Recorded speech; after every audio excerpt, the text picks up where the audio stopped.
Bonjour peuple congolais, bonjour bande konanga, j'espère que vous allez bien. Bande Maman Lisette Aïssou Soumoko Malelo, bande Kolopono Yebisabino, il y a des choses qui sont en train de bouger dans la sous-région, bande konanga. Il y a des choses qui sont en train de bouger dans la sous-région. Il faut savoir que représentant, il y a, comment je peux, il y a Donald Trump, donc comme on est Van Biden, Azali lobbyiste plutôt, il y a président Félix Tshisekedi, et à Nakati, il y a Congress America bengisaki opposant il y a Kagame donc Hutu donc majoritaire Hutu bengaki bango et puis bayokaki susu tuti mususu baza contre Kagame bayoki bango basengi bango nani penza akoki ko protéger penza bango na kati ya sous région donc akoki ko kabola te Hutu na tuti. Donc, bayoki kombo moko ebimi na kati wana ezali Jean-Luc Abiyarimana. Voilà. Jean-Luc Abiyarimana, azali l'enfant ya Abiyarimana. Tango papa na yakufa zaki na 18 ans. Donc, azosa la carton makasi bande konanga, balingi penza ye azala parmi batu o ako diriger après Kagame. Parce que, tuti bazobanga na massacre o commettre Hutu, bazobanga ke kozonga président ya Hutu kozonga ako massacrer batuti. Yango balingi vraiment muto azala paisible. Aza mutu moko asangisaka batu. Yango bomoni na présenter bino Monsieur Abiyarimana. Voilà. 20h. Et à partir de là, l'avion a survolé cette résidence-là et je me trouvais à la piscine avec deux de mes cousins, Aimé et Eric, et on était en train de sortir de la piscine pour rentrer vers la maison.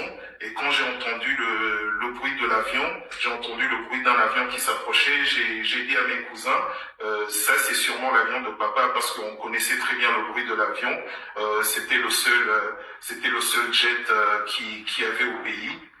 Et donc, étant pratiquement sûr que c'était l'avion de mon père, j'ai dit à mes cousins, attendons qu'il passe au-dessus de nous. Après, on va rentrer dans la maison, s'essuyer, s'habiller pour attendre qu'il arrive. Et donc, on a vu les lumières de l'avion à travers les arbres parce que c'était la nuit. Et donc, à ce moment-là, nous avons vu l'avion, nous l'avons attendu pour qu'il passe au-dessus de nous. Et à partir de là, nous avons vu des balles, comme des balles traçantes, mais d'une grande intensité. C'était pas des petites balles. On a d'abord entendu un bruit assez assourdissant. Et une première balle qui était comme une lumière, en fait, est allée vers l'avion. Et l'avion a changé de trajectoire. Et tout de suite après, il y a eu un deuxième coup de feu. Et le deuxième coup de feu a fait que la grosse lumière qui était en réalité un missile a touché l'avion. Et à partir de là, l'avion a explosé en l'air. Et les restes sont venus malheureusement s'écraser dans notre résidence de Kanambé. Et c'est comme ça que j'ai vu mon père périr sous mes propres yeux. Et avec des militaires qui sont venus nous aider, mes cousins et moi, nous sommes allés à l'endroit où l'avion s'était crashé pour essayer de voir si on pouvait retrouver les corps et aussi parce qu'il y a beaucoup de parties qui prenaient feu pour essayer d'éteindre pour que les voitures qui étaient à côté ne puissent pas prendre feu. Voilà, donc c'est ce jour-là que j'ai vu mon père être arraché comme ça.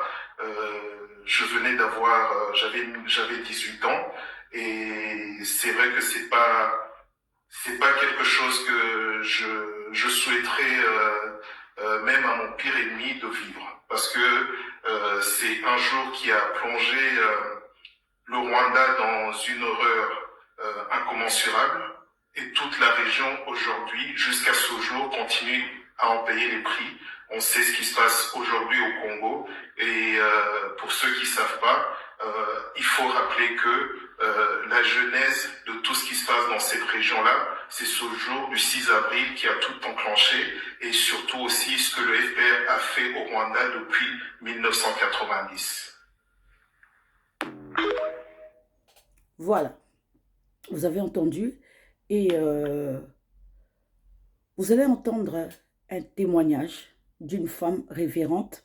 Elle est Hutu, elle est proche de, comment dirais-je, de l'enfant, plutôt le fils de Donald Trump.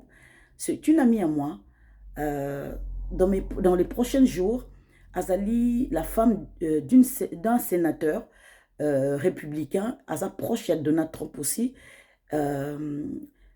Et c'est une Hutu qui, je parle souvent avec elle, elle est révérente, voilà, et vous allez entendre sa voix et les questions que je vais poser. À tout de suite.